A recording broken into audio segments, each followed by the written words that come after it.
પણ કોણ જાણી શકે કાળને કે કાલ સવારે શું થવાનું। મારા મોહન દાદાને પણ આવું પરિવાર છોડીને જવું નહોતું, પણ અચાનક મારા ઠાકોરજીની ચિઠ્ઠી ફાટી ગઈ ને, અચાનક મારા રામની ચિઠ્ઠી ફાટી ગઈ। આજે એની દીકરીઓની રજા લઈ લીધી મારા બાપ, કારણ કે પીપળાના પાને શરૂ થયેલી જિંદગી તુલસીના પાને અટકી જાય,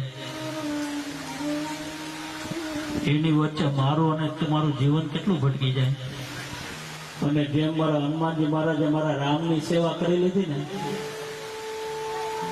એમ તમે જો તમારા મા બાપની સેવા કરી લો ને, એટલે કે મંદિરે નહીં જવું પડે